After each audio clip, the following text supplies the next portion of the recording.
সাবেক প্রধানমন্ত্রী শেখ হাসিনার দুবাই চলে যাওয়ার বিষয়টি সামাজিক মাধ্যমে আলোচিত হলেও নিশ্চিত নয় পররাষ্ট্র মন্ত্রণালয়। আর ভারতে পালিয়ে থাকা মামলাভুক্ত আসামিদের আদালত চাইলে ফেরত আনা হবে বলে জানিয়েছেন অন্তর্বর্তী সরকারের পররাষ্ট্র উপদেষ্টা তৌহিদ হোসেন। দুপুরে পররাষ্ট্র মন্ত্রণালয়ে এক ব্রিফিংয়ে সাংবাদিকদের তিনি এসব কথা জানান। এ সময় তিনি বলেন, লেবাননে থাকা বাংলাদেশিদের জন্য কাজ করছে সরকার, পাশাপাশি ইতালির জটিলতারও শিগগির সমাধান হবে। বিস্তারিত জানাচ্ছেন শাহরিয়ার বাঁধন।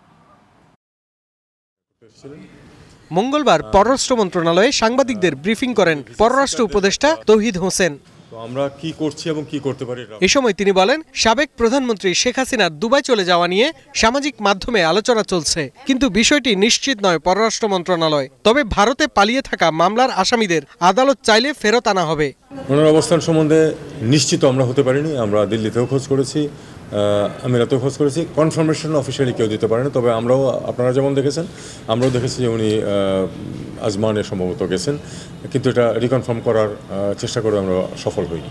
যদি মামলা যেহেতু হয়েছে বা হচ্ছে, যদি সেখান থেকে কোর্ট থেকে বলা হয় তাদেরকে হাজির করা হয়, অবশ্যই আমরা তখন তাদেরকে ফিরে আনার চেষ্টা করব। পররাষ্ট্র উপদেষ্টা জানান, লেবাননে থাকা বাংলাদেশিদের জন্য কাজ করছে সরকার। এরই মধ্যে তাদের তালিকা তৈরি করতে হাই কমিশনারকে নির্দেশ দিয়েছেন তিনি।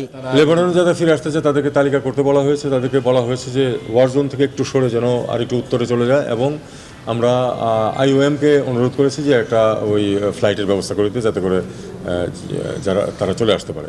ইতালির ভিসার জটিলতা ও সমস্যা সমাধানে কাজ চলছে। তবে 40,000 আবেদনের মধ্যে 20,000 ভিসা প্রসেসিংয়ের আশাও প্রকাশ করেন পররাষ্ট্র উপদেষ্টা।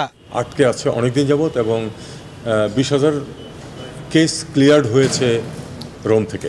কেসগুলো ক্লিয়ার হয়েছে, সেটা প্রতিজ্ঞা করেছেন যে তারা এই ডিসেম্বরের মধ্যে এটাকে সবগুলি ভিসা দিয়ে দেবেন। শাহরিয়ার বাঁধন, গ্লোবাল টেলিভিশন, ঢাকা।